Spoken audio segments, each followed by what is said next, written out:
Welcome to the month 9 update of growing my Substack to $96,000 a year, and the hockey stick is about to start, and I'm going to explain. Let's dive right in. But before I get started, hello from Seoul, South Korea. I've been here for the last month. It's my last few days before I head to Tokyo. It is beautiful here. If you follow my Substack, and if you don't, you can subscribe in the description. You have heard my stories about the crazy shoe blow dryers. So when you're leaving a hike, you can blow off the dust from your shoes, and the incredible K Beauty products, and the fact that the gyms here have free gym clothes that you can wear and then wash at the gym, and it's like living in another world here. It's crazy. I think Seoul is just so beautiful. I've just been spending all day in Grain Seoul in this beautiful cafe, eating brunch and writing, working on a mystery series that I've been writing for the last like month and a half, and then I've been taking food tours and wandering on the city, and it's been amazing. And so, but I'm going to dive right into the numbers. So, even as of this presentation, filming this video, there have been a few paid subscribers that jumped into my inbox right before I hopped onto this. So this is really exciting. I hit my goal of 50 paid subscribers by the end of quarter 1, and I'm almost at, in fact, I might have already passed 60 subscribers like a week later. So I'm starting to see that hockey stick growth where, you're kind of just like moving along, and then so maybe I'm on that kind of like trajectory, because I do feel like I'm hitting my stride. I feel like my true fans are finding me. I feel like everything's kind of clicking into place, and my content feels really organic and cohesive. And I'm not sure if you are subscribed to me, if you feel similarly. I hope so. And then I also cracked the code on some really great paid subscriber perks, which I'll get to in a second. But in the last month, I had an increase of 12 paid subscribers in 30 days. I saw an increase of 47 total subscribers in the last 30 days. However, I did see a decrease in my 30-day views of about 1,000 less subscribers, or sorry, views in the last 30 days, which is interesting. And I think that's because I have instigated a paywall to more of my posts, following in the steps of Emma Gannon, another Substacker who's amazing, who paywalls like 80% of her posts. And I think that is dropping my 30-day view and my 30-day open rate, which is fine for me because I'm seeing I almost saw an $1,000 increase in gross annualized revenue in 30 days, and that number is still growing. And so instigating a paywall to 80% of my posts helped a lot. I will also talk about that more near the end of the video. And then I also saw an increase in all followers. Substack is doing this weird thing where that you can follow people, but those followers aren't necessarily subscribed to your publications. And I think it's a little shady because you can export subscribers, but you can't export followers. You can't, if you want to leave the platform, you can't take those followers with you. I think it's a little weird, but Substack has been doing me a lot of good because almost like 60% of all of my incoming subscribers have come from Substack platform. And when I'm telling people about Substack, and I'm so passionate about this platform because I'm like, this is like the early days of YouTube, where you just got all of this, and even the early days of TikTok, where it's the organic traffic unparalleled. People would grow like crazy. And I'm seeing that too with not only recommendations being a good source of more subscribers, but the app itself and people just finding me on Substack and through Substack notes and just being recommended by the algorithm. People are just finding me, and that has been huge. That has been like one of the biggest sources of growth, as well as building in public, which here on YouTube has helped a lot in sharing my journey. And then also, of course, my blog has been a contributor, but one thing that hasn't made the list is Twitter. I'm done with Twitter. Twitter is dead to me. Obviously, we all know that Twitter deprioritizes posts with Substack links, and I'm over it. I'm no longer on Twitter. You can find me on Substack notes, Instagram, YouTube, my website, TikTok, Instagram Reels, but you cannot find me on, you can find me on Twitter, but I will not be posting there anymore because of that. So Twitter is dead to me. And I'm serious about it this time. So here's what worked. First, I want to say thank you to all of the new subscribers who are supporting me on this journey. I really appreciate it. I feel like I keep learning more and more about how to better serve my community. So thank you for giving me the opportunity. A lot of people are really kind of jamming on my content on not just about how to grow on Substack, but also about creating like a holistic approach to creating a writing business in terms of being a fiction writer, which is kind of my new focus now. Which is definitely my new focus now. And in the past, I've written about, I have a lot of posts in the archives about freelance writing, about different types of like solopreneurship. But now I'm definitely more squarely focused on travel and working remotely, book recommendations and books, and writing tips on how to grow your Substack or how to be a fiction writer. Those are my core three pillars: books, writing, and travel through those lenses. And getting to this point where I know that those are my three pillars and that is what I'm writing about and how to articulate that, it's taken me like 9 months to get there. And that's why I feel like I'm finally hitting that growth, because people know what I'm talking about because I know what I'm talking about. Um, Also, one of my subscribers said that it was that my newsletter was one of the very first newsletters she's paid a full annual subscription for, simply because of it's so full of value. Amy herself is super sweet and offers great perks for her paid subscribers. The perk that this amazing individual is talking about is the free audits that I've given to free Substack audits to my paid community. So every so often, I'm going to be releasing free Substack audits for my paid community. And my Substack audits are basically where I go in and make a video about your, like in this format of your Substack. I give you actionable tips, tricks, and suggestions for how you can run your Substack, how you can improve certain things and increase conversions of free subscribers to paid subscribers and all that jazz. And also check out your writing and give you some ideas on how to make sure that the topics that you want to write about are coming across to your reader in a clear, exciting way. So I did all of that. I spent like 12 hours, maybe like 13 hours, 14 hours, doing all of these audits for some of my paid subscribers. And as a perk, about like a month ago. And this was huge. It bonded me more with my paid subscribers and people in my community who really care about growing in a community like sustainably and thoughtfully on Substack and sharing what they're passionate about. And I love helping people on Substack. If you don't want to follow my publication, but you just want to book a Substack audit with me, you can also do that down in the description box below.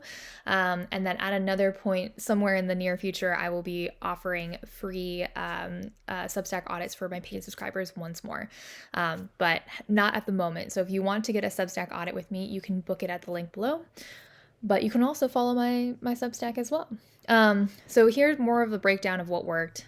Like I said, the free Substack audits to paid subscribers, huge.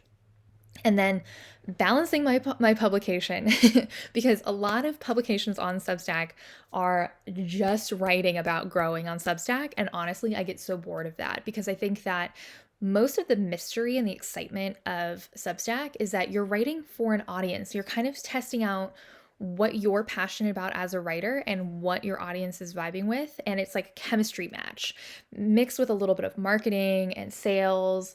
Like it's kind of this like really beautiful, delicate thing, but it's not something that people can just give you a playbook and you can do. It's something that is individual and unique challenge for your specific publication and your specific audience. And I think that publications that only write about growing on Substack are, I feel like that they're too prescriptive. Not to like downplay those publications, because I think that, you know, people are looking for guidance and they're filling a need, and that's awesome. But for my publication specifically, with my vision for it, I thought it would be boring if that was the only topic that I focused on, especially for me. And I want to show how to grow with other topics as well, in terms of my community of writers who want to live a holistic life. They're curious about traveling and working remotely. They want more book recommendations, things like that. So I really want to make sure that my publication is balanced. It not only talks about how to grow on Substack, but also walks the walk of showing how to grow on Substack while talking about other topics that are interesting to both me and my ideal readers. So this is definitely a tough one, because I do see sometimes the spike in interest when I'm posting about Substack. But honestly, y'all, like, it's thinking about great writing. There's more to it than just, you know, Substack tips. There's the things that you're learning about how to be a great, compelling writer from even fiction writing. I think fiction writers make some of the best nonfiction authors and do the best on Substack. like there's so many pieces of craft outside of just Substack growth tips, and I hope to like have a very holistic publication that covers a lot of different topics rather than just being really specific on one thing that flattens everything down and takes away the mystery and the poetry behind the written word. So that's my vision. I hope you dig. If so, you can subscribe down below. And then consistency. I have been so consistent. I have not missed a single week. I've posted twice a week for nearly an entire year. And it has paid off, everybody. It is paid off. It's so exciting. If you saw me in like month 3 of this journey, you saw me like probably like sick and like upset and being like, am I doing this wrong? I'm rebranding and every thing might fall apart. And I've essentially turned back to the initial brand that I have with Diary of an Author at this point, but with like new, fresh approach to it, if any of that makes sense. So what I want to do differently, I still want to do like video-based post teasers. So like having on my short form video platforms little teasers of what I'm going to share on Substack. But I have not yet gotten around to that because of the aforementioned detective novel that or detective series that I'm writing right now, which is taking time as a piece of fiction does. And so this has fallen off my radar a little bit, but currently I'm growing without any video outside of what I'm doing here on YouTube, which is also pretty cool too. And then another thing that I want to do is behind the scenes of my fiction writing process, how I'm putting together this detective series, because I think it's something my audience will care about and something that I'm doing every damn day. I'm living in this fictional world following a detective who is a digital nomad traveling the world and solving cases in crime. And I think you guys are going to love it. So I'm excited for you to check it out. But the other thing that I want to do is I want to continue to engage on Substack notes and figure out what I'm doing with Substack threads and chats. If you were a paid subscriber, you may have joined my paid subscriber chat. Welcome. Thank you for introducing yourself if you have already and saying hi and talking to other people in the community.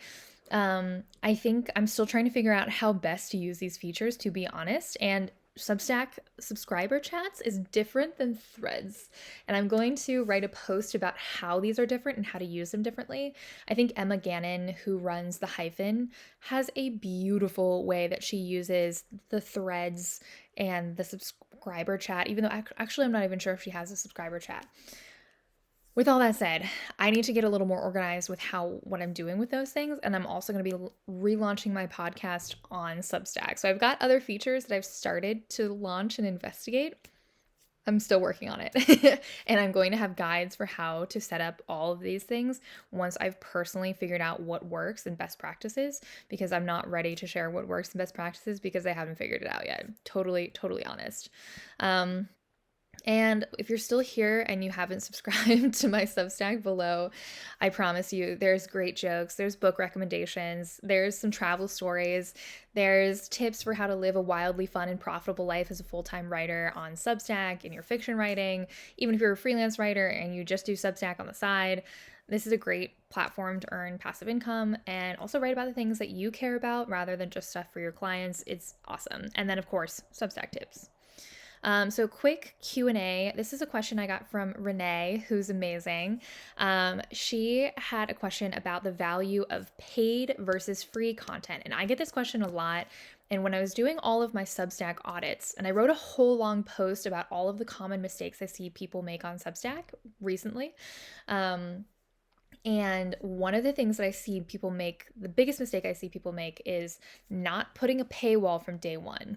But as Renee asked in her questions, she wanted to talk about how do you reconcile the advantage of a paywall, which is earning money from subscriptions, while also giving cold leads a place to get to know you and your expertise before they trust you enough to buy. This is important. So I think the thing with Substack is that they have a lot of great features. You can turn on features such as people can unlock free posts to take a look at your writing before they commit to a subscription. You can make sure you have your monthly subscriptions enabled so people can just like spend $8 or however much your subscription is just for the month to try it out.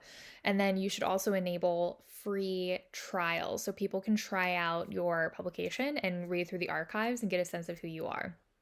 Those things should be enough to convince anybody that your publication is worth paying the same price for a grande pumpkin spice latte at Starbucks.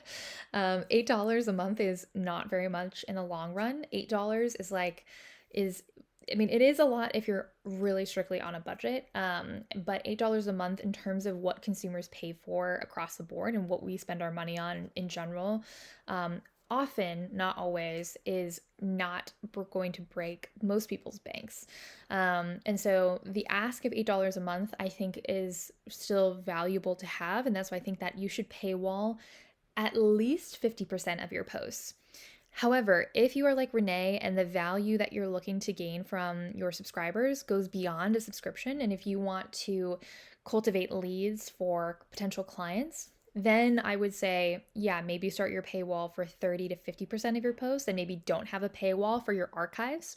So if you go to your Substack settings, you can choose how far back those posts in your archive are paywalled.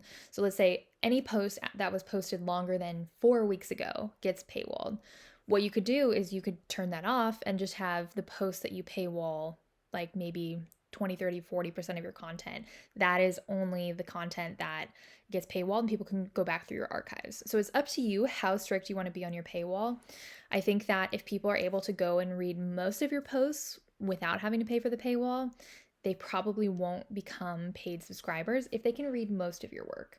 I saw a huge increase, and I'm currently seeing a huge increase in subscribers when I followed Emma Gannon's method of basically putting 80% of my posts and all of my archives under a paywall. So if anybody wants to read anything from my Substack, except for one free post per month, they need to be a paid subscriber. And that has helped me hugely because I've written so many free things for the internet. I continue to write for free on my blog, amysudo.com. I put out these videos for free. Like, if people want free content from me, I have years worth of content for you.